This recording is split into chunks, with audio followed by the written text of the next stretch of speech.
All right. Shabbat Shalom. Shabbat Shalom. Is it Shabbat yet? Yeah, I guess it is Shabbat. Ain't it? Is it 38? 1 minute. We 1 minute out. That's close enough for me. Shabbat Shalom. We will be getting into a study tonight. We'll be dealing with Numbers chapter 31. We're continuing with our trek through the Torah portion. We deal with the triennial portion, which takes 3 years to go through. We now are dealing with, as I said, Numbers. We are going to be dealing with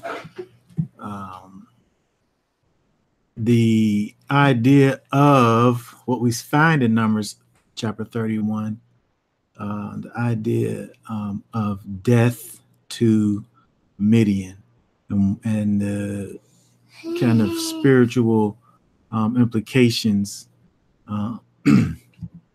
that there lies within these verses. We know, of course, that this was a literal thing that literally happened to these literal people. But we also want to be able to see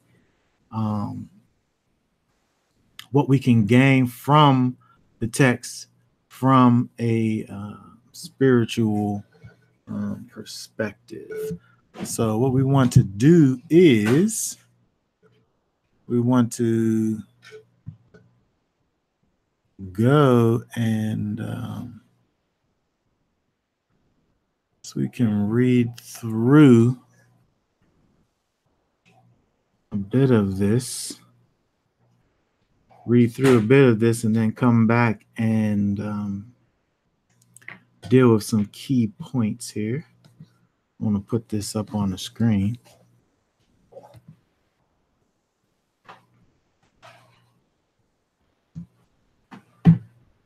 Put Numbers up on the screen. Numbers 31.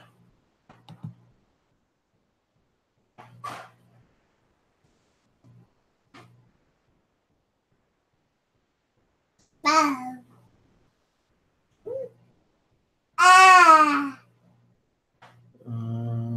want to read, let's see.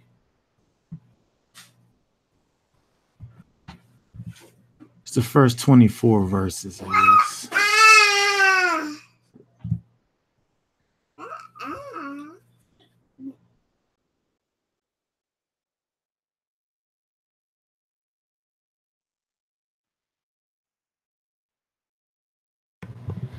Thousands in command. Oh. First one. And Yahweh spoke to Moshe, saying, "Take vengeance for the children of Israel on the Midianites. After that, you are to be gathered to your people." And Moshe spoke to the people, saying, "Arm some of yourselves for the campaign, and let them go against the Midianites to take vengeance for Yahweh on Midian. Send 1,000 from each tribe and of all tribes of Israel for the campaign. So there were supplied from the tribes of Israel 1,000 from each tribe, 12,000 armed ones for the campaign. And Moshe sent them on campaign, 1,000 from each tribe. Them and Pinhas, son of Eleazar, the priest of the campaign, with the set-apart utensils and the trumpets for sounding his hand. And they fought against the Midianites as Yahweh commanded Moshe, and killed all the males. And they killed the sovereigns of Midian with the rest of those who were pierced. Uwi, and Rechem and Sur and Hur and Reba, the five sovereigns of Midian, and they killed Bilam, son of Beor, with the sword. And the sons of Israel took all the women of Midian captive with their little ones, and took as spoil all their livestock and all their possessions. And they burned with fire all the cities where they dwelt, and all their settlements. And they took all the spoil and all the booty, both of man and beast. And they brought the captives and the booty, and the spoil to Moshe, and to Eleazar the priest, and the congregation of the children of Israel, to the camp in desert plains of Moab, by the Yarden of Jericho. And Moshe and Eleazar the priest and all the leaders of the congregation went to meet them outside the camp. But Moshe has wrath with the officers of the army, with the commanders of thousands and commanders of hundreds, who had come from the campaign. And Moshe said to them, "Have you kept all the women alive? Look, they are the ones who caused the children of Israel, through the word of Bilam, to trespass against Yahweh in the matter of Peor. And there was a plague among the congregation of Yahweh. And now kill every male among the little ones, and every woman who has known a man by lying with a man you shall kill. But keep alive for yourselves all the female children who have not known a man by lying with a man. And you camp outside the camp 7 days. Whoever has killed any being, and whoever touched any slain, cleanse yourselves and your captives on the 3rd day and on the 7th day. And cleanse every garment and every object of leather, and all the work of goat's hair, and every object of wood." And Eleazar the priest said to the men of the campaign who went to the battle, "This is the law of the Torah which Yahweh commanded Moshe. Only the gold and the silver, the bronze, the iron, the tin, and the lead, every object that passes through fire, you put through the fire, and it shall be clean. Only let it be cleansed with the water of uncleanness. And whatever does not pass through fire, you pass through water. And you shall wash your garments on the 7th day and be clean, and afterwards come into the camp."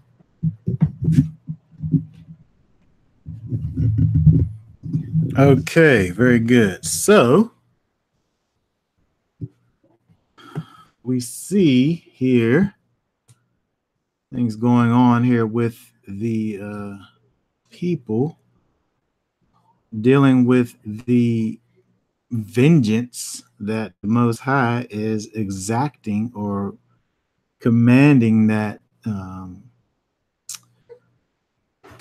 Israel exact on the land of Midian for their previous trespasses against them. So what I want to do is look at some of this here, a couple key words, and try to see if we can get some understanding as to what's going on.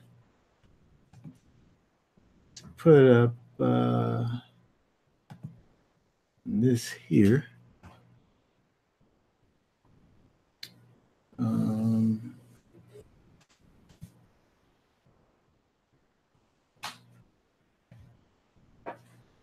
I want to look at, first of all, how it begins is Yahweh speaking to Moshe, saying what? Avenge the children of Israel. Avenge, right? So what we have here is,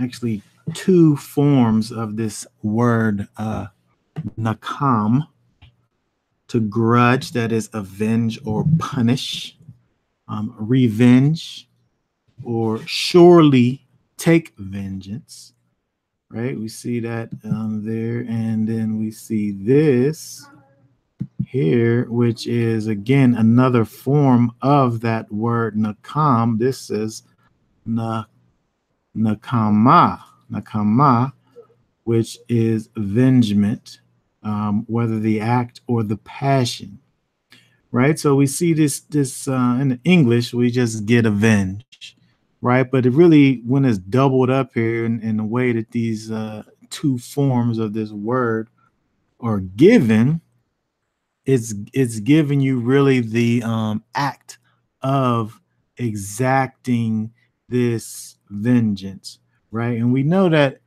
in the Hebrew, um, we don't have the word like in English, very, right? If we want to say that my daughter is very pretty, right? We wouldn't say that in Hebrew. We would say my daughter pretty,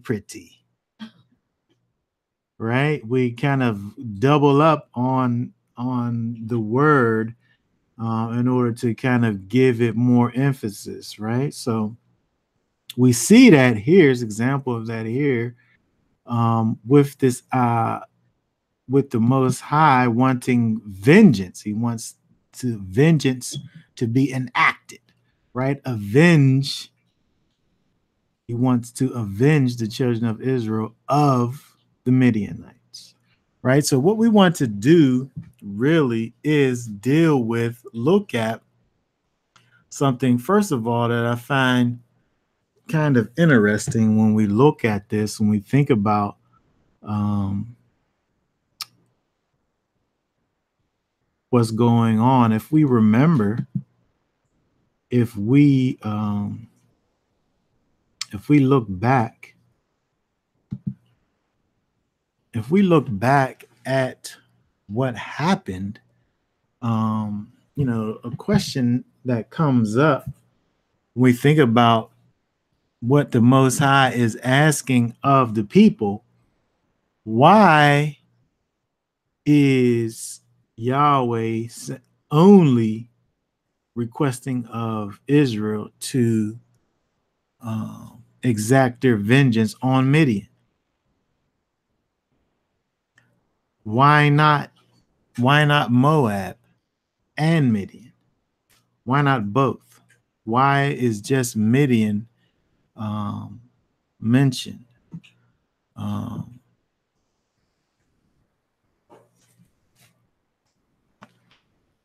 when we think about what happened, when we think about what happened,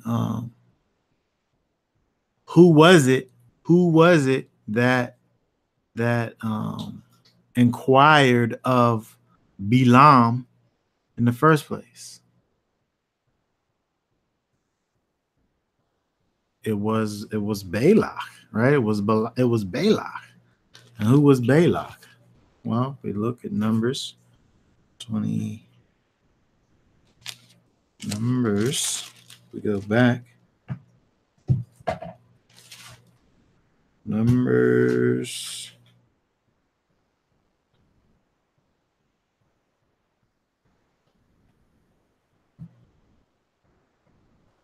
You got Numbers 22 over there? Numbers. Look at Numbers 22.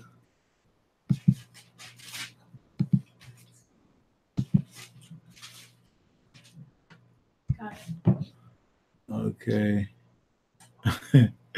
All right, you got it. Let me get it real quick. Numbers 22.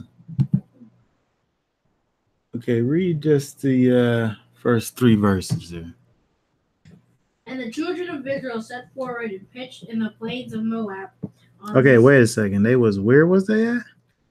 Pitched in the plains of Moab. Oh, okay. So they're over in the plains of Moab. Go ahead. On this side Jordan by Jericho. Mm-hmm. And Balak the son of Zippor saw all that Israel had done to the Amorites. Mm-hmm. And Moab was sore afraid of the people because they were many. And Moab was afraid. Yeah. The people of Moab was afraid. And Moab was distressed because of all the children of Israel. Read number 4 too as well. And Moab said unto the elders of Midian, No, now shall this company lick up all that are round about us, as the ox licketh up the grass of the field. And Balak the son of Zippor was king of the Moabites. Okay, so Balak was a king. He was a chief. He was a ruler in Moab. We don't want to exclude Midian because they were definitely involved in this, right? Midian said unto the elders of Midian. Moab said unto the elders of Midian, right? They were dealing with Midian. They teamed up. It was a joint venture, right? But when we get over to 31, and it's time for the vengeance to be poured out, again, all we see is Midian.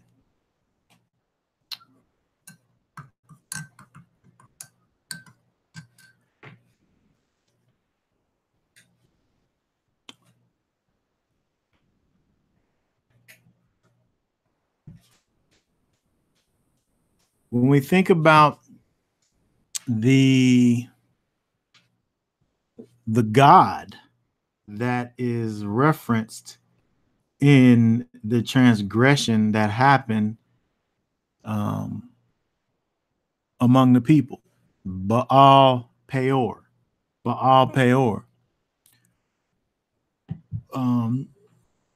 When you look at that, that was basically a Canaanite deity.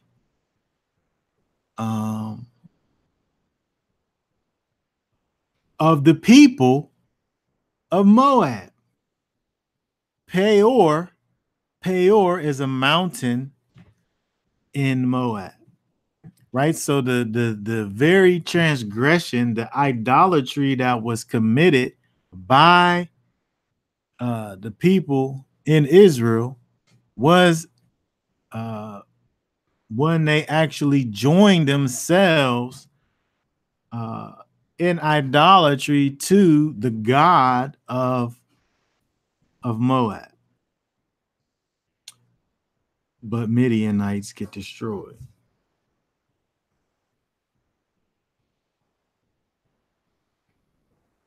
Okay. All right, we're gonna keep on looking at this. We're gonna keep on going. I want to look over at that was 22.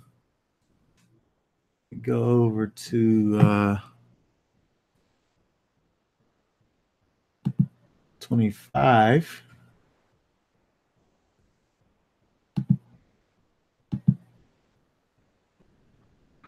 Verse 1 says, And Israel abode in Shittim, and the people began to commit whoredom with the daughters of Moab.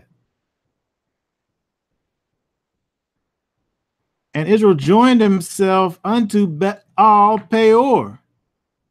Right? So here's the God here, Baal Peor. Baal Peor, the Lord of Peor. This is the place that's in Moab. Right?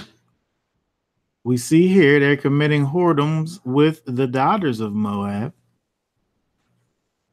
And again, when we look and see what's going on with the vengeance, it don't even mention Moab at all.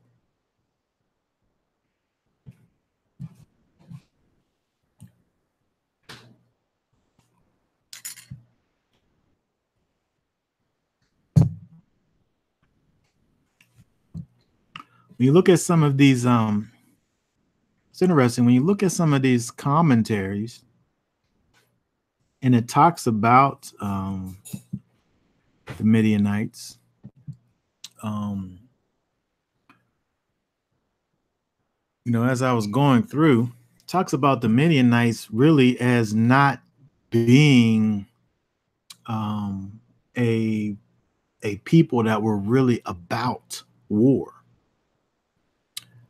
It wasn't as if they were this strong force, the Midianites. But they're the ones that came up behind Israel when they came out of the wilderness. No, that was the Amalekites. That was the Amalekites. But the Midianites, here, who were in on all of this, again, they didn't really have this reputation for being this people, this dominant force, right? But when we and again, they were the ones that were the target of the wrath of the Almighty because of what they done. But I just found it interesting when we look and we see verses, when we look at verses and see verses like here, and if we go back to Exodus Shemot 15 and 15, it says, then the dukes of Edom shall be amazed, and the mighty men of Moab trembling shall take hold upon them. All the inhabitants of Canaan shall melt away. The mighty men of Moab, it calls them. Right, those Moabites, those guys they had a reputation. They was crazy, those Moabites. Right? Mighty men, strength, to be strong, chiefly oak, mighty, like a strong tree, right? So we see here this little adjective. Is that an adjective? Yeah. Attached to Moab, the mighty men of Moab.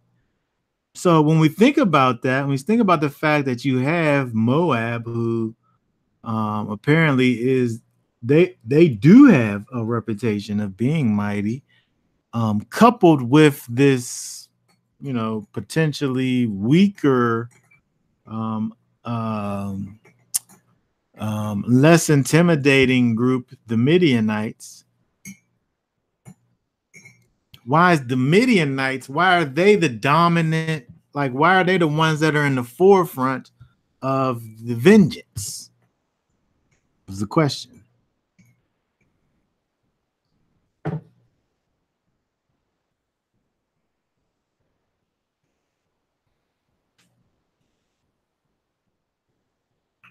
Let's also look over at another verse. We have another verse here. Actually, in the book of Jeremiah. If I can find my cursor. There we go. We look in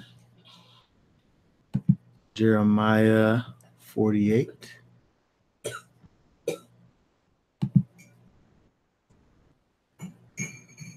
Verse 29. Verse 29. It says, we have heard the pride of Moab. He is exceeding proud, his loftiness and his arrogancy and his pride and the haughtiness of his heart. Moab, also verse 41 also.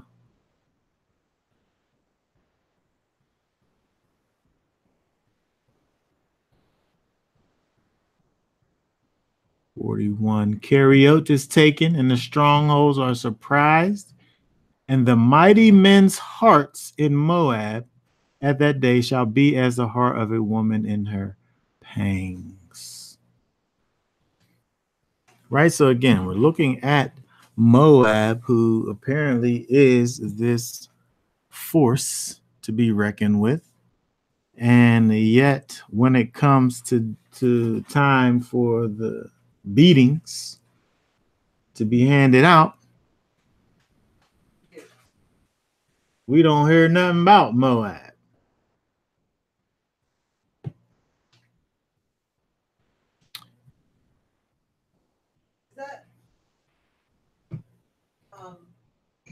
Who came through Noah? Did Moab come through Noah? Moabites. Is that what?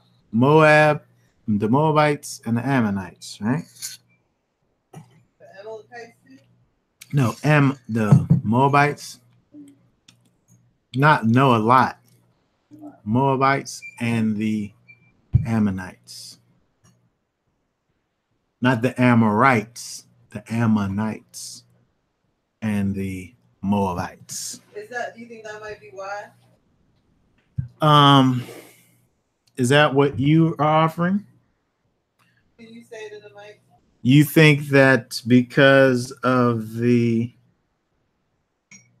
fact that the Moabites and the Moabites specifically came from Lot, and so therefore they have a special place in the heart of the Father where he wasn't going to destroy them. That's a potential thought. But I would say, well, the Midianites came from Abraham. The Midianites came from Abraham. So if the Midianites came from Abraham and the Moabites came from Lot, who would you say would be more yeah, who's higher up in the pecking order, even though it's Abraham from the Keturah, his lesser wife, but it's still, from Abraham. That's a thought, just putting that out there. One thing that's brought out by the rabbis is that Moab was preserved so that there can be Ruth. So Ruth could come out, right? You could have just picked somebody else.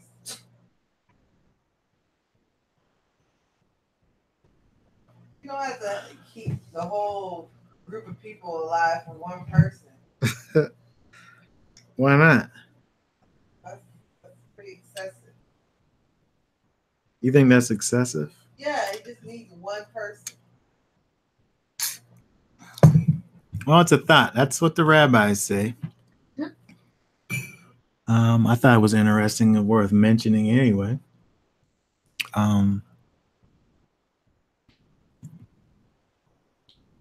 Actually, when you look at it, there's not, we don't have a clear-cut answer that comes out. But it's interesting. It's just interesting to take note of, all of these things. The fact that Moab was most definitely involved. Balak, the king of Moab, went and got Balaam in the first place, and hired him to curse Israel, right? Midian was most definitely involved. But again, for whatever reason, Moab is not mentioned. Only Midian. When I think about this, when I think about it, again, what we want to do here is look at, what spiritual significances we can find in this act of vengeance. And when we take Midian, the people of Midian, and put them on top and put them in the forefront, when all of the transgressions that happened came from this other people, it causes me at least to look more so at Midian, right? Because all of the things that are being done are pointing to Moab. But then when the justice comes, when death comes, when judgment comes, and it's pointed at Midian, it causes me to say, well, why do I need to look at Midian? Why Midian? Right? So I think the better question is not why not Moab, but why Midian? Right? And that's what we want to deal with. Why Midian? Not so much why Moab. Why not Moab? Right? But because again, when we look at let's see here.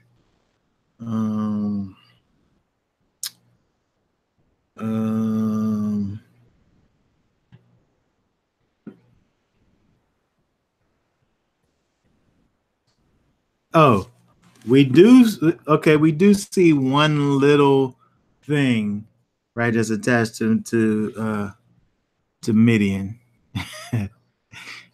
Again, we know that they're not exempt, but it just seems like everything you look at is Moab. But if we look over here at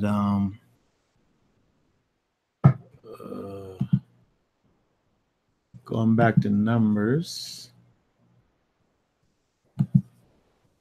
25:14, which says, now the name of the Israelite that was slain, even that was slain with the Midianitish woman, was Zimri, son of Salu, the prince of a chief house of the Simeonites. And the name of the Midianitish woman that was slain was Cosbi. Right? So we do have this thing going on here. We do have this thing going on here with that brings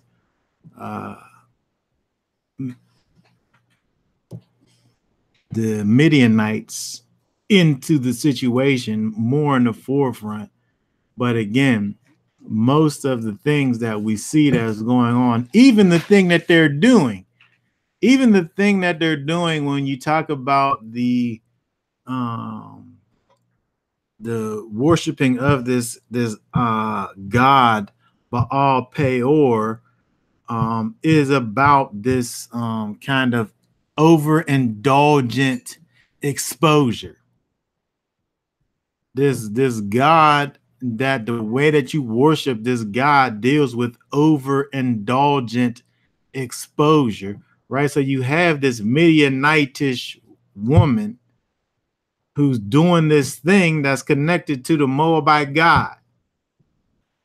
So again, everything keeps on pointing back to the Moabites, but again, the only ones that's named is the Midianites.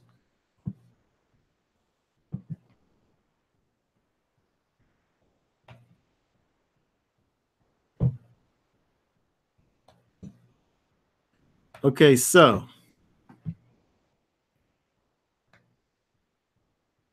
what we want to do then is look at, so let's look at Midian. Again, we said that we don't want to think about necessarily why wasn't Moab mentioned, but more so we want to deal with why the Most High is pointing at Midian. And again, we want to look at this and try to see what type of spiritual significances we can find inside of this here. So let's go back over here to chapter 31 and deal with this here.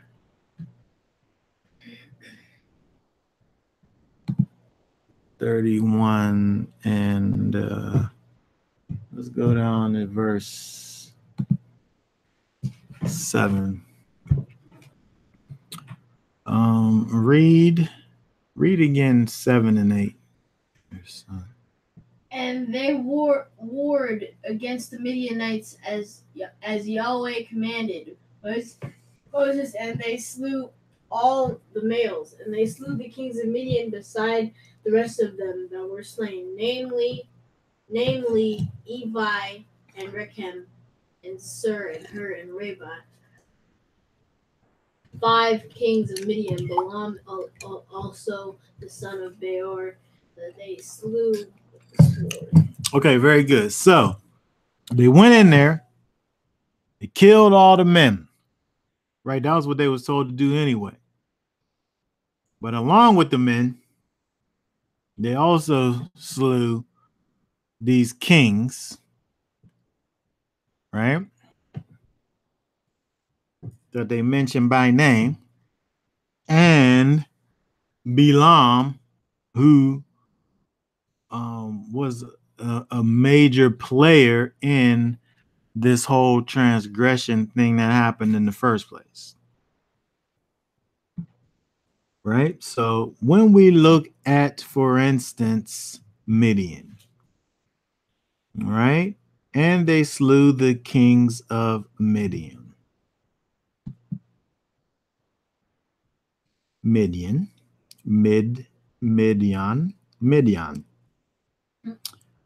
Right? Midian is the same as what? It's the same as this here. Midian, which is a word that means what? Brawling, contention, or contentious, right? You always want to, that person who's always starting problems, right? That person who's always, getting into fights, right? Brawling, contention, or contentious, right? So already when we think about that one, I know of people that for whatever reason, little people have this thing. Well, not necessarily kids, like kids and teenagers. Like they call it this Napoleon complex, right? Napoleon was what was Napoleon, like Italian or something? French? I don't know what he was. It doesn't matter. He was French, right? But he was this little guy, right? But like, for whatever reason, these little people, they have like this little complex where they want to just show everybody that they're big, even though they're kind of little, right? And he was like this big, he was like this, he was like a big conqueror back in the day, Napoleon, right? But yeah, but Midian now, who again We think about the fact that the historians are saying that the Midianites again weren't this people that were known for war. They, were potentially like this little people in terms of little in stature, little in their ability to strong arm others, right? But if they get with this other people, the mighty men of Moab, right? Then they will potentially be able to do the things that they want to do, right? And they have this name that means brawling, that means contention. So they have this name that carries this, these connotations with it, but they don't have the physicality really to back up the name. Well, how they even get the name then? How they even get the name? Like, where did it even come from? Right? It had to come from somewhere. It's not just some superfluous name. It doesn't have any meaning behind it. So we can potentially think about the fact that the Midianites, perhaps, although in terms of the actions, the Israel was messing around with the Moabite god. It was messing around with the Moabite women, and all these things that point to the Moabites. But at the end of the day, it's the Midianites who's sitting up here pulling the strings. They was the ones who was getting all of this stuff started, the instigators of it, right? Bringing the contention to the situation.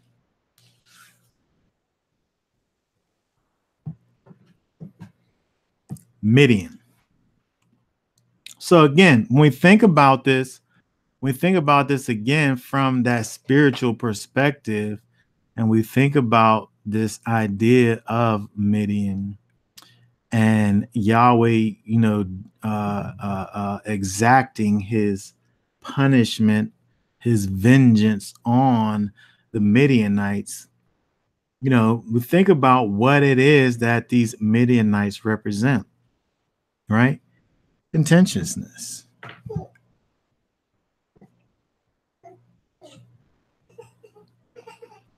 When we look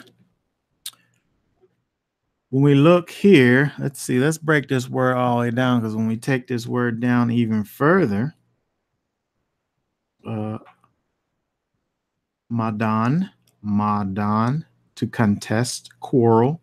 Again, we have that same kind of thought process: quarreling, brawling, contentious, discord, and strife.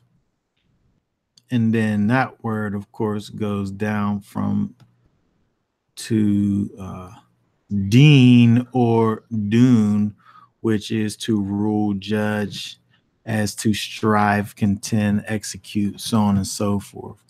Right? So the idea of strife, of contentions, of quarreling, right? These are things that we see in the name Midian. And of course, if we're thinking about this from a spiritual perspective, if we're dealing with these things that are coming against Israel, these things that are influencing Israel, these things that are having this strong influence over the people of Yahweh, Yahweh's getting rid of this. He's getting rid of this influence, right? And the influence is what? Strife, contention, right? Interesting.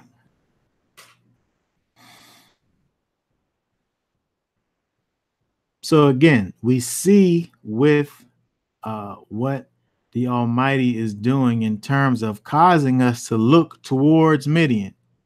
He's causing us to do it, even though the the text, it points us towards Moab. But Yahweh, the Most High, is causing us to look towards Midian, which again, makes me think about, why. So now we begin to see why. Because when we think about the idea of eradicating Midian, when we think about the idea of bringing death to Midian, we think about the idea of bringing death to strife, of bringing death to contention. Say that again. I know people probably can't hear me in here, but like when you have an infection or something, sometimes you gotta have surgery to get the root of the infection out, or it'll come back. Right. So if Midian and their contention is the problem, then getting rid of the Moabites isn't really going to solve the problem, because Midian can just get somebody else to okay, right. So fight their battle. Right. I don't know if you could be heard, so I'll say what you said. So when you think about what was going on, if we say all of the things, the gods, the women, the strong armness of and everything points to Midian. If the Most High says you go in there and you destroy Moab, but Midian's not mentioned. Now you have Midian, who is the initiator of all of this to begin with, and then all he does is just go and find somebody else, right? So we can think about that idea if we think about like Western medicine, right? To go in and kill the Moabites would just be you fighting the symptoms. But what about the root cause of the matter, which is Midian? Right? So the origination, the origin of the strife is what Yahweh said he wants to go in and deal with that. Right? So that's what he did. So again, we think about this idea of strife and contention and quarreling, brawling, discord, right? The Most High, he's bringing death to discord and strife, right? If we're dealing as the people of Yahweh, and the thing that is at the forefront of our total situation is strife and discord, what's that a picture of? It's not a picture of Israel. It's a picture of Midian, right? It's not a picture of the people of Yahweh. It's a picture of those that come against the people of Yahweh. So I was thinking about how when Balaam saw the camps, everything was in order. Then it became like a disarray. Okay, you remember which one of the prophecies that was? Because that's interesting.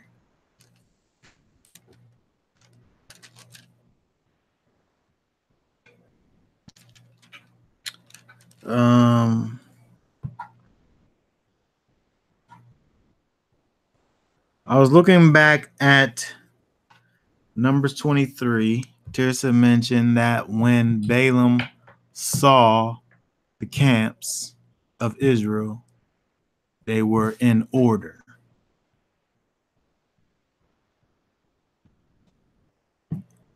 Midian means strife and discord and contention, quarreling, right? It's kind of inordinate, right? It's the opposite of order. Let's see. I'm just kind of looking real quick over at Numbers 23. Hold on.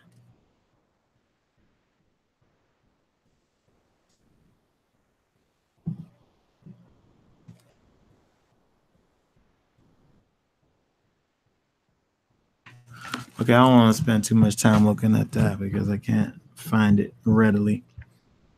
But what we wanted to do is keep going here and look at. Okay, so we looked at Midian, which gives us this idea of strife and contention and discord, right? So let's look at this first king here we see here. Uh, Evi. Evi.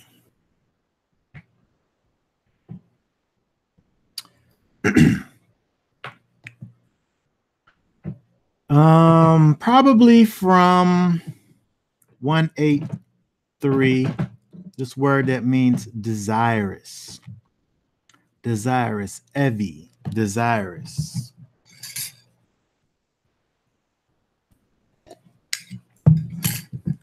This word, Evi, its root is what? Ava. Ava, which means to wish for, to covet, greatly desire, be desirous, long lust after.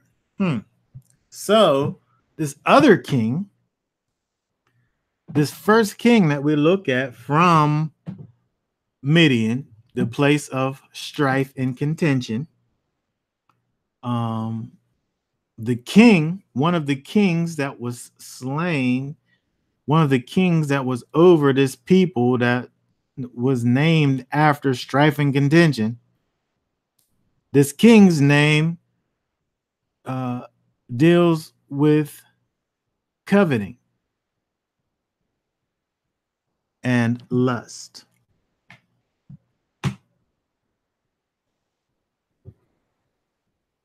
The root of the word that is this king's name, Evi, is lust, covet.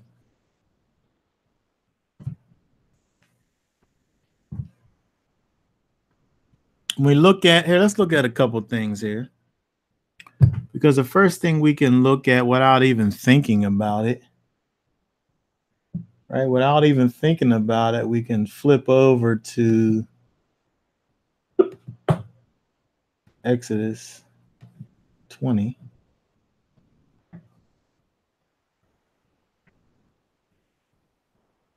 Right? Commandments, where it says what? Thou shalt not covet thy neighbor's house, and thou shalt not covet thy neighbor's wife, nor his manservant, nor his maidservant, nor his ox, nor his ass, nor anything that is thy neighbor's. Covet. That word covet there is hamad, which means to delight in beauty, greatly beloved, delectable thing, pleasant thing, right? So it's interesting. This word hamad is dealing with the way you're looking at a thing. This thing is, oh, it is so beautiful, right? For it is, oh, that thing is just so absolutely delightful, right? You're finding so much pleasure in this thing and looking at this thing. Thou shalt not find great pleasure in things that don't belong to you. That's what this idea of coveting is. This idea of delighting in something in terms of the commandment, delighting in something that doesn't belong to you. Right? So we know what this idea of coveting is, but this is not the word here. This is not the word. This is another word.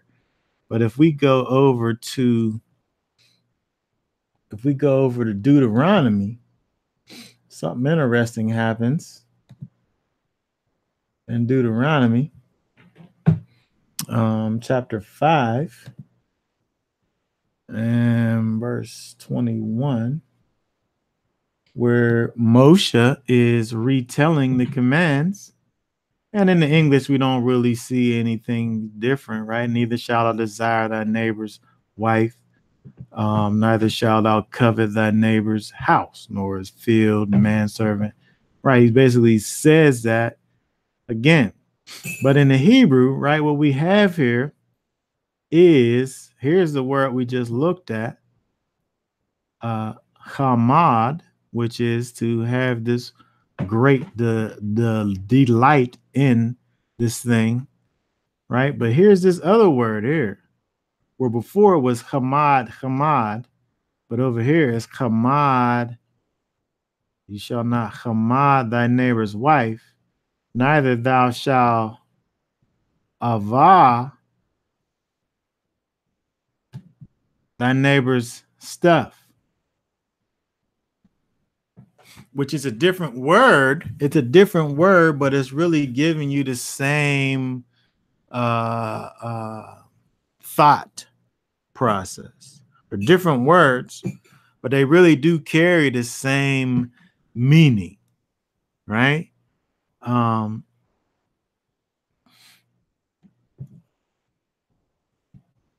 But again, this word here is just showing you, again, this root here is, what we find with the king of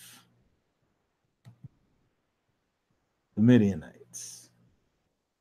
So again, it's not hard for us to think about the idea of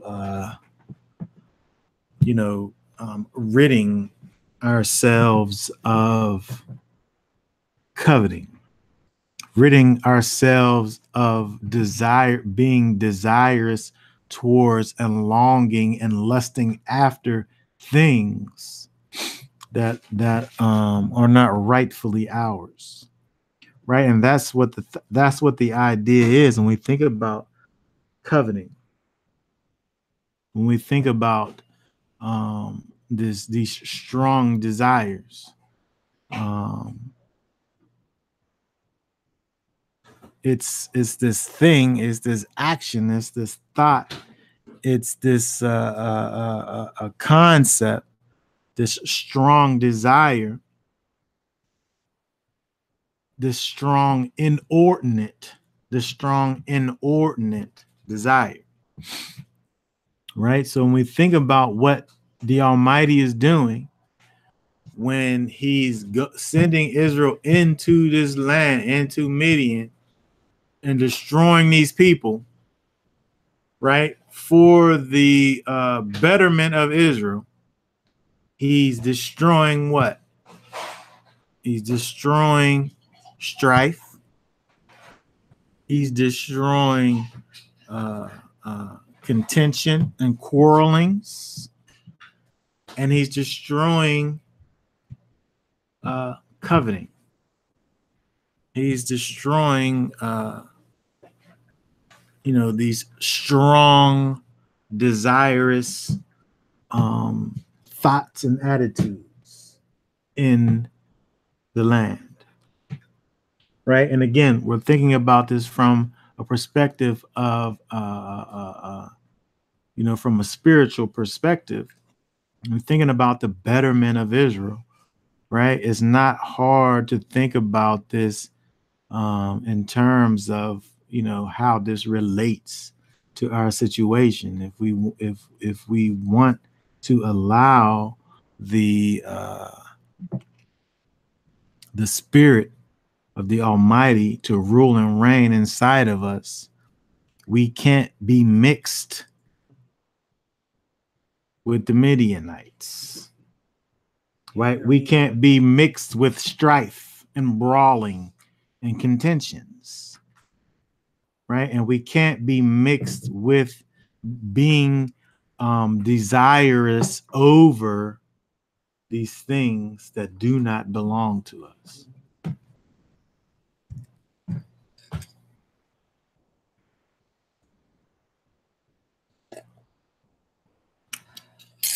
Okay, let's look at another one of these kings.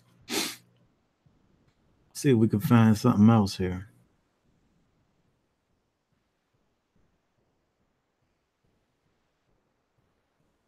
Okay, the next one is Rechem. Rechem. Versicolor.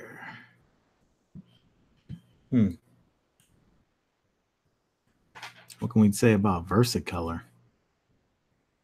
I'm not even sure I know what that means, versicolor. It's from the word, it's this word rakam, variegate color, that is embroider, implication to fabricate, embroider, needlework. Curiously, look that up. Look that word up, versicolor. I'd like to see what that word actually means. Like the dictionary. Yeah. Well, that's how they're giving it to you, versicolor.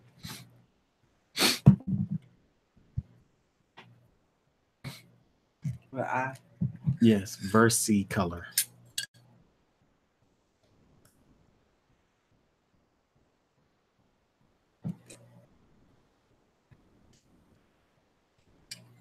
To me, when I think about it, it seems like it's, a bunch of colors mixed together, right? But apparently, it's also a disease of some sort. What? What Condition.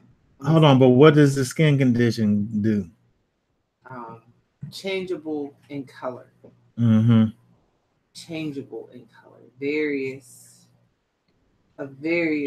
colors. Okay. Now that's relevant. That's relevant. Disease or yeah, the disease. Yeah, the disease is probably named after what the actual word.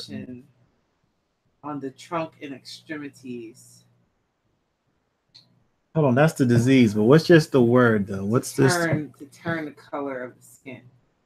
That's what the word actually means. That's why they call it that. Oh yeah. But what does the word actually mean? It's a fungus. It's a fungus? That's disgusting. Patches of different color skin the infection causes aren't painful or contagious, though they may cause itching and irritation. So, Rechem, which means versicolor. Yeah, it's interesting. Now, but that's what the disease is called. What does the actual word mean? It means changeable in color or various colors. Okay, changing in color. So thinking about that and thinking about this idea of embroidering or to this needlework, you think about these things that are interwoven, right? Things being interwoven together, mixed together. These various colors coming together. And the disease, which is this fungus that causes different colors to be attached to you, right? But when we look and see what was going on with Israel dealing with these Midianites or any other group of people that Israel messes with throughout history, if I'm this person that has versicolor, right? Did I catch versicolor, say, for instance? What do you even catch? Mommy just talked about it as being a disease, right? So now this thing that's on me is changing me. It's changing who I am, right? This thing that's on me is changing me instead of me changing it, right? Instead of me being over in control of this thing, this thing gets on me and spreads, and then now it's controlling me. Right? And it's becoming interwoven into my situation and changing me. Right? But that's what happens with Israel.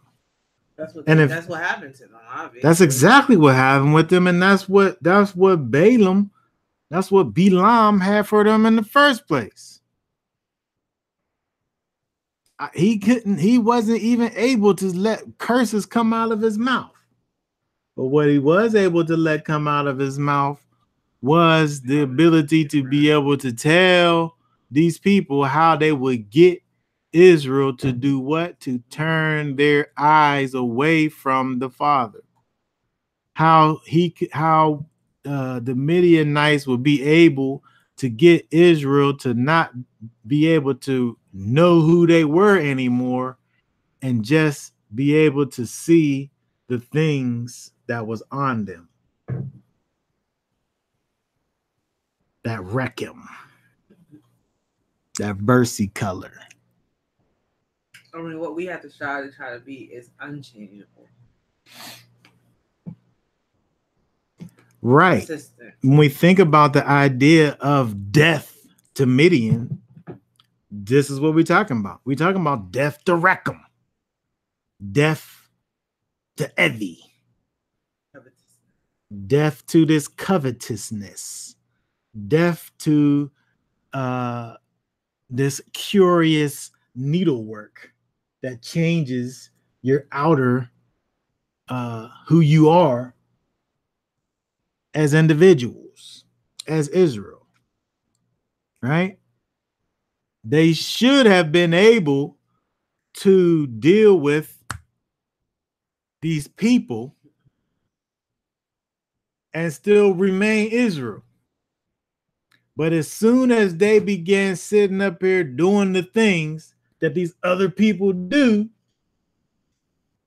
they stopped being Israel. They caught that versy color. I'm paying attention. Now, this is, and this is important because, and that's the teachings of Balaam, isn't it?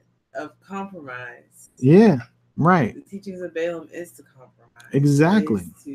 That's why his name's on the list. Is he on there? That's why he's on the list. That's the Balaam. Balaam got killed too. He was mentioned by name. They went in there, they killed all the men. They could have stopped right there. But by name, they mentioned these 5 kings and Balaam. They killed him with the sword. But all of these things that reside in the names of these kings are things that we need to be aware of, because in these names of these kings are things that cause us to not walk in the will and the ways of the Almighty, and eventually it causes us to not be the people of Yahweh. Not receive that promise. The people who succumbed to these ways were killed. Yahweh put a plague in the land on the people. That plague was death to the people. Why? Because they were strife. When you think about Meribah, the waters of Meribah, that's another word that means what? Strife. This is the exact same thing that was eradicated here in Midian is another thing that happened with Israel that needed to be eradicated in order for Israel to be able to be Israel and go into the land. What had to be removed was the strife, the Meribah, the Midian. the cancer. That root that was causing all the problems. Mm-hmm. The ripples. That's right. You can't even see the root. All you see is the fruit. And that's the same thing we see here with Midian and Moab. You couldn't see Midian for the most part. They were mentioned. You knew they was there, but they was in the background. They was underneath the surface. Isn't that how it is even now? Like the things you see on the surface, there's people on the back pulling the strings. The strongest people aren't the ones that are in the front. Mm-hmm. Exactly. Okay, let's look at some more of these. We'll just look at the rest of these kings and then we'll shut it down. Okay, so Zur. Okay, Zur. This one here was the father of Cosby, right?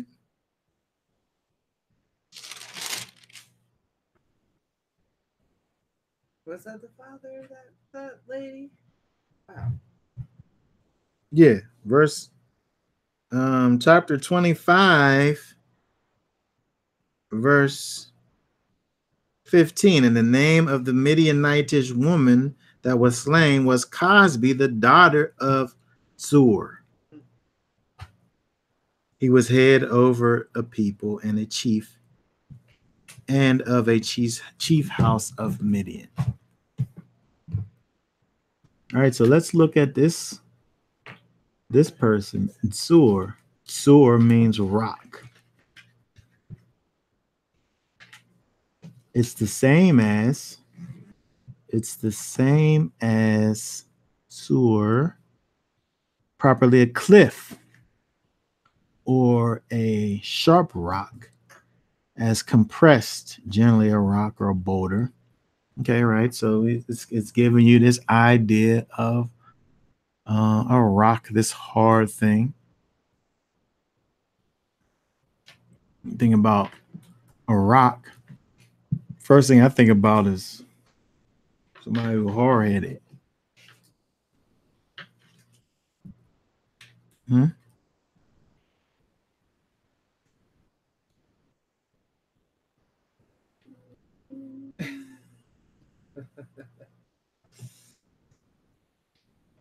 Sewer. Mm-hmm. Yeah. So the primitive root of this word sewer is to cramp, that is to confine, assault, besiege, bind up, distress, fortify, enclose, lay siege. Sewer. Interestingly enough, sewer is the root of what? Mitzrayim.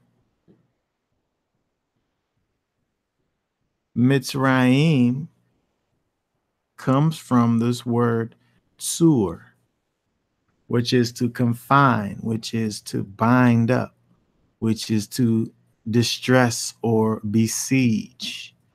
Right? When you think about being freed from Mitzrayim, freed from what? All that confines us, right? Mitzrayim put us into bondage, right? It represents bondage, right? And being bound up, right? And being enclosed and confined in this space that is foreign and contrary to you, right? When you talk about foreign place, I think about how Jacob laid his head down on a rock to sleep. Yeah. He went away. Yeah. That rock was his pillow. Right? So again, when we look at this, we think about Sur. You think about Sur, this king. And again, when we go to the root of this word, sur, this king, it means to cramp or to confine or to bind up. And again, we can see that this word sur is the root of Mitzrayim. When we think about this word sur, when we look at this word in the Hebrew, you have the tzadi, which is the picture of the man laying on his side, right? The man laying on his side, the vav, which is the tent peg or the nail, and the resh. So the tzur is it gives us the picture of the man laying on his side uh, with a nail binding his head to the earth.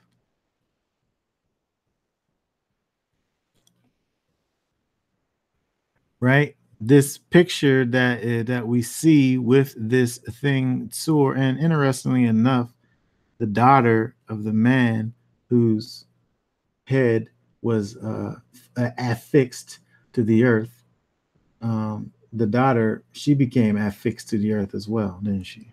But that sword, you mean? Yes.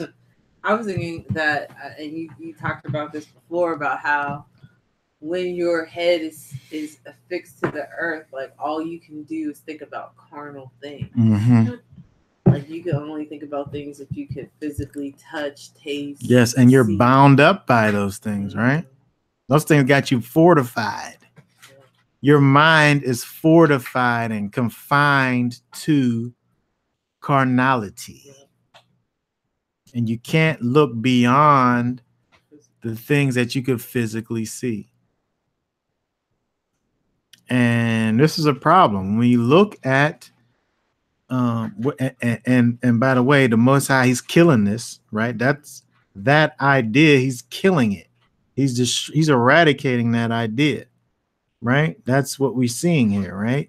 He's eradicating that idea of this closed-mindedness, right? This inability to be able to see beyond this carnality, beyond this realm, right? Because when you think about idolatry, that's what idolatry is. I got to sit up here. I can't comprehend an Elohim that's bigger than what I can think about. So I have to make a thing and put eyes and a nose and a mouth on the thing and build it, and then I could worship it after I build it. And you can touch the thing. Yeah, I can literally touch it, put it wherever I want, and make it, fashion it however I want for it to be.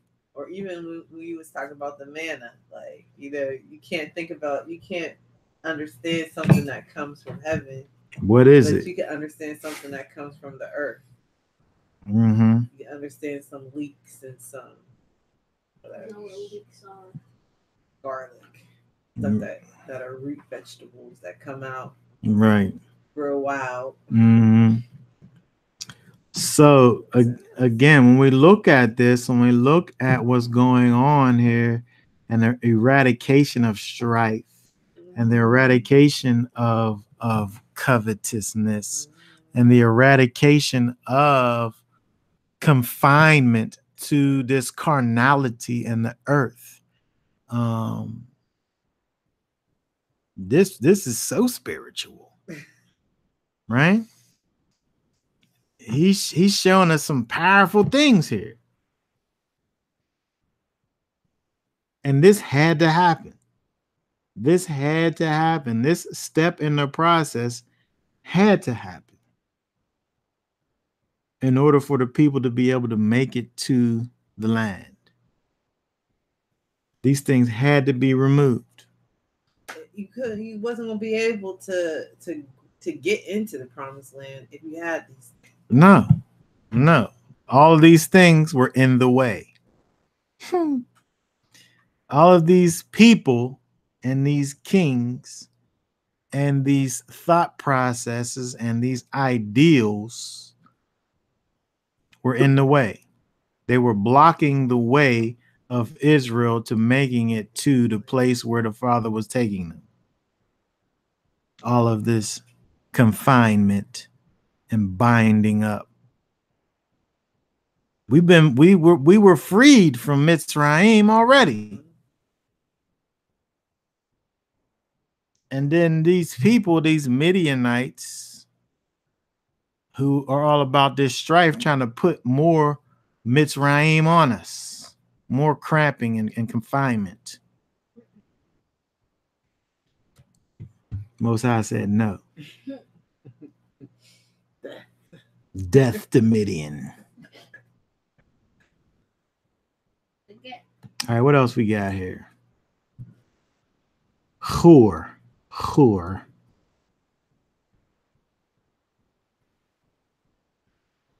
that's not the same as her. Huh? What do you say? I'll look. It's the name of 4 Israelites and 1 Midianite. Yeah, I was thinking about her, the guy that got left behind. Mm-hmm. Is that this one? Was his name her or her? I don't know that. That's an interesting question. It could be because it says that 4 Israelites were named it. So see if that's the same. But while you do that, we can look at what meaning we find inside of this. Hur, white linen. That sounds like a good name. White linen, right? From to bleach, as with shame, or wax pale.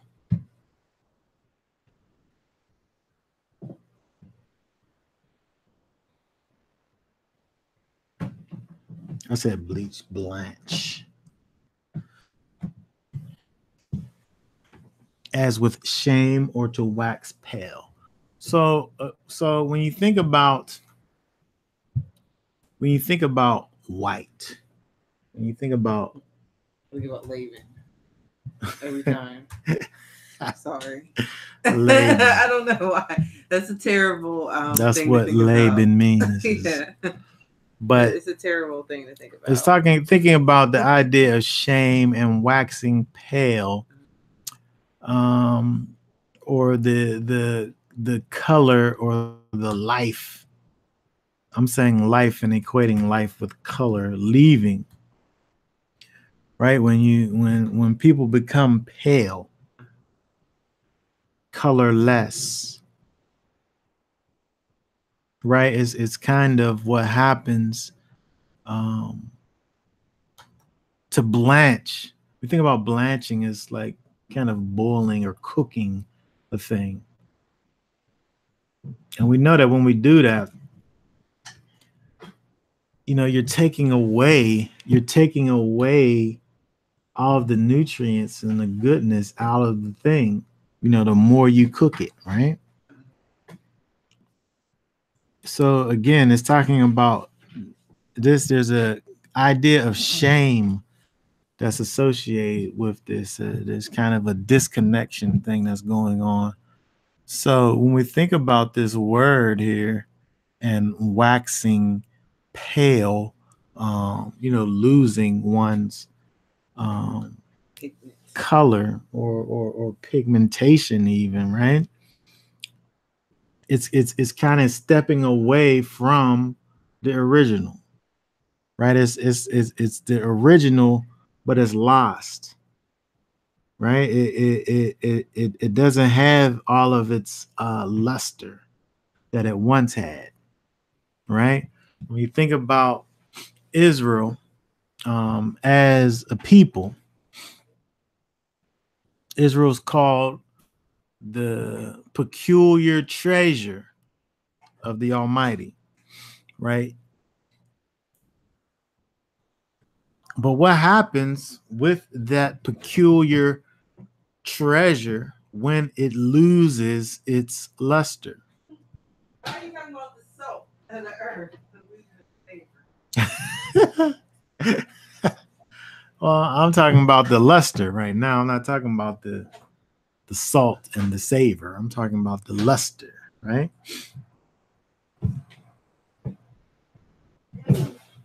So this again, when we think about what's going on, this is what the Most High is killing, right? When we think about something that's losing its luster, we can think about something that has deteriorated, right? Something that's no longer at full strength, right? When you think about, again, blanching, you're cooking something, but when you're cooking it, you're pulling out stuff that's inside of it, right? So you're taking away that full strength, right? Something that's watered down, right? And again, when we think now again back to Balaam and what he even is doing with, we think about the teachings of Balaam, right? It's not a complete switch. It's not a complete switch as to where you're just totally not doing anything that resembles the original thing anymore. That's not what that is, right? It's a mixture. It's a mixture, just like when we think about that rechem, that is that embroidery, right? When you're taking a thing and now you're adding to it these other layers, right? And these other things that are built in, right? So it's terms of the thing, you're taking away the strength of the thing. So you're taking away its luster, you're taking away its full strength. But in doing that, this is the only thing where you can add to something, and then that's taking away simultaneously. This math don't work. If I add to the Most High, I'm not strengthening him in me. I'm weakening him in me if I add to him, right? It's you start adding your human intellect to the divine intellect. It cancels out. Yeah, it becomes negative. If all I'm doing is adding the Almighty to the situation, it's just positive. It's just plus. But as soon as I add my carnality to the situation, that thing begins to wax pale.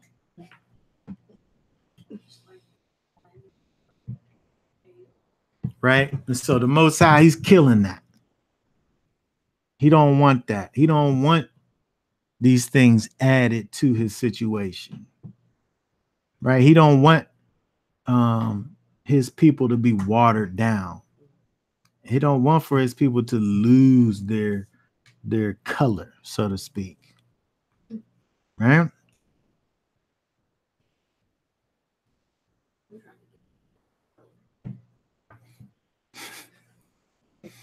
My goodness. Okay, so the last of the kings is Reba.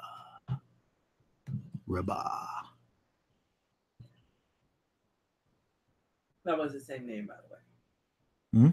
That was the same name. That's the guy that was. Okay, yeah. Okay, this one here, Rabbah. It's the same as this here, which means a fourth part, side square, a fourth, right? A fourth, a quarter. Rabbah, the idea of sprawling at all fours.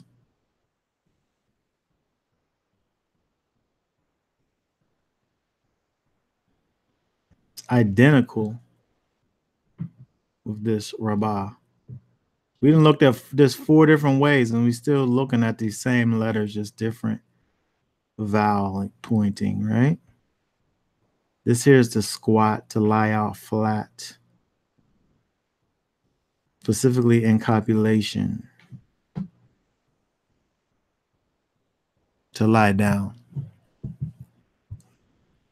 When you think about this rabbah, and you think about this idea of this being on all fours, it causes me to think about just the animal nature,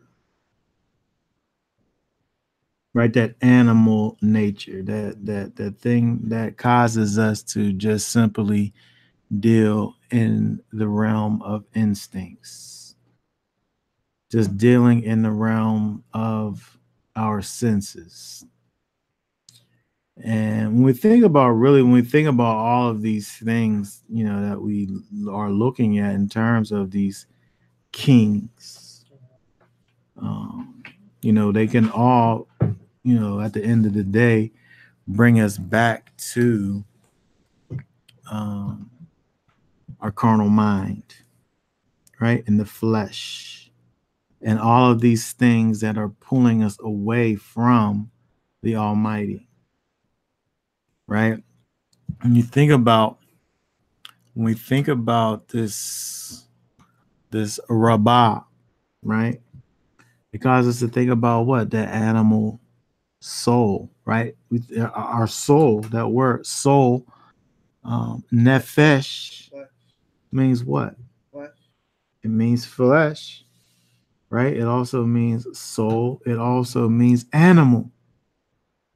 It also means desire, right? When we think about our animalistic desires, what is that? It's not necessarily the idea of us jumping down on all four limbs and running around, right? But it's those people on that one documentary you watched was going. Yeah, they just gave into their animal right, nature. Right, and they had a huge following too, right. And here, right here, this is what Yahweh's killing. Yep. He's killing that animal nature. I think that, part of having your head kind of nailed down to in the dirt is that you aren't able to kind of tap into the spiritual. Right. You're kind of confined to the carnal. So. Confined is the word, actually. Yeah. Right. So, and part of that thing that you're doing, if your head is nailed to the ground, right, it's easy for you to be on all fours at that point, right? It's easy for you to be on all fours if your head is nailed to the ground. It's easy for you to be dealing in your animal soul if your head is nailed to the ground, right? So the Most High said, in order for his people to be able to be perfected, this idea of you being in your carnality,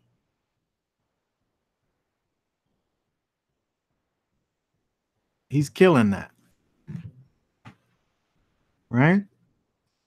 So this idea of us being, operating out of our instincts and dealing with our senses, our five senses of hearing, and tasting, and seeing, and smelling, and touching, right? If those are the things that we're relying on, right? We have a problem every single time, right? And again, the Most High here is exacting judgment on and against these ideals in these people and these names of these kings, right? And all of these people, right? They were given all of this information on how to deal with and have Israel be destroyed by this Balaam, right? And these teachings of Balaam. right? So when we think about the fact that Yahweh sent, these Israelites into this place to totally eradicate this people. And he wasn't playing no games about this, right? When you look down at verse 17, where he says, now therefore kill every male among the little ones, and kill every woman with women that have known a man by lying with them. Right? So you're not only killing all the men, you're not only killing all the men and the kings of the men, the things, the thoughts and ideas that ruled over the men, which were the thoughts and ideas that we dealt with the 5 kings. You're not only killing all of them, but you killing also the potential for that to be reproduced through their seed, these men, right? And also the women who have already had a connection with these men who carried these thoughts and ideals with them. Right? It's a total eradication. And when we think about this from a spiritual perspective, it has to be that. Right? We have to be able to allow these thoughts and ideas to be destroyed in our minds and in our lives. These things that cause us to have these thoughts and ideals that are contrary to the Most High.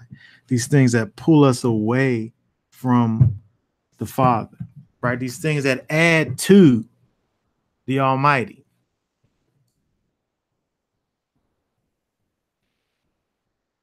Right? This literally happened. This was a literal thing that literally happened. But when we look at this from a spiritual perspective and we think about this, what we need to gain from this is understanding that when we are seeking to live a life that's according to the Almighty, all those things that are contrary need to be killed. Right? Death to Midian. Death to Midian and all of the things that rule and reign Midian. Make sure I don't rule and reign over you. Exactly, because that's what they're going to do. I'm come in and cause all this Midian. This craziness. Yeah. Okay, so I think for now, we got anybody over there?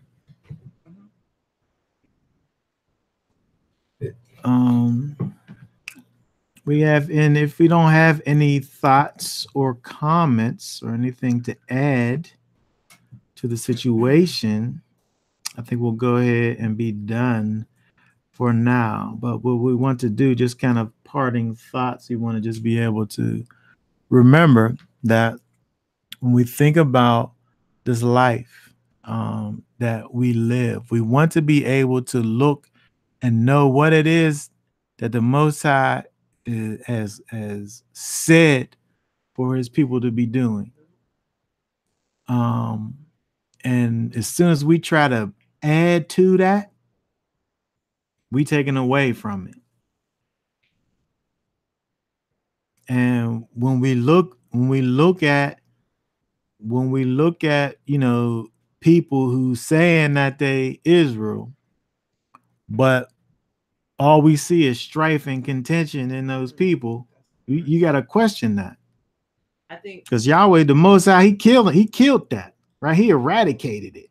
He eradicated it and the potential for it, right? So that means we should be people of peace. Yeah, that surpasses all understanding. Right. Not strife, and contention and quarrels and quarreling. But that's what we see, though. We see all kinds of quarreling and red flag. When you see strife and quarreling, that's a red flag, because that's Midian. Moses said, death to Midian, kill them all. Right?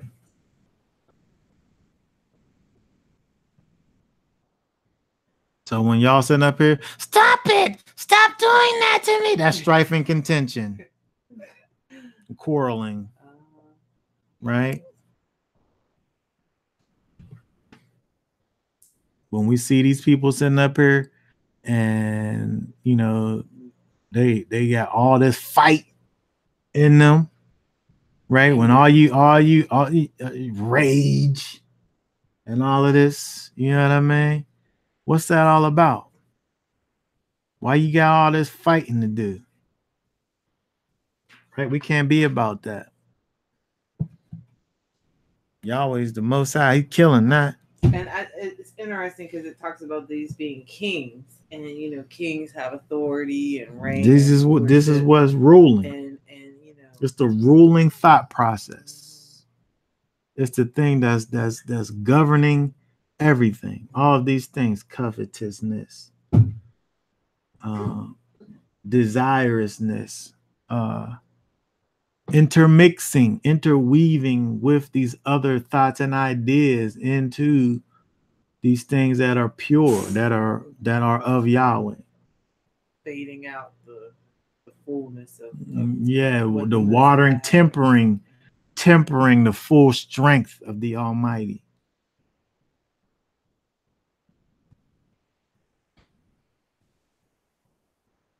Mosiah said death to Midian, right? He kills all that stuff.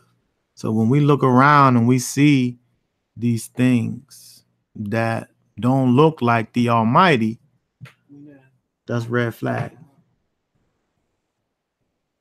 Sums up with that.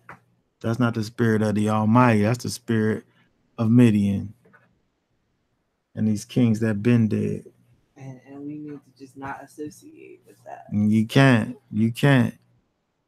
I never really, you know, I always thought of trying to fix things, but Yahweh, he wasn't really trying to fix these people, these thought processes and these things. He just got rid of it. He got rid of it. So again, we're thinking about this from a spiritual perspective. We're not sitting up here talking about going and wiping out people. Yeah. We want to be able to wipe out these thoughts and ideas and these spirits that's attached to these people.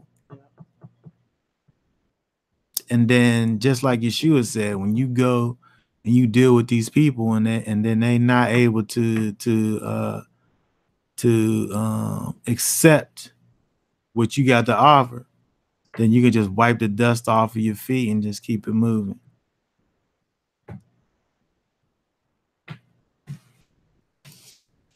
So we never want to just from the gate, not deal with people. Because when you think about that valley of the dry bones, right, the word had to go out. And once that word goes out, and once that spirit begins to work, now change begins to happen. Because again, when we seeing these people that's out here and they doing these things that look exactly like the Midianites, when they're in these people are in their carnality.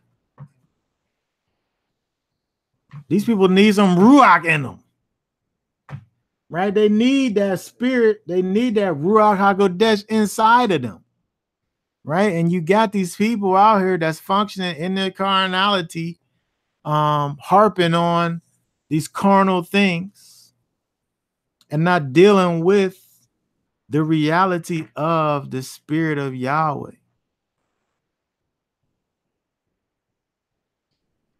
And again, when all the only thing we see is the flesh, the only thing we see is carnality, we just back in Mitzrayim. We just back in Egypt. We just again being ruled by Tsur.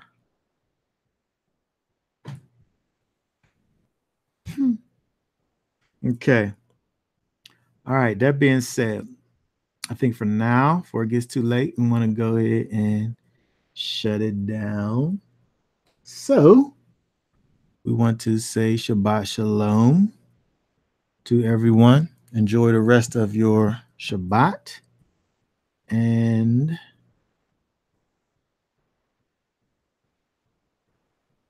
we will be done with this for now.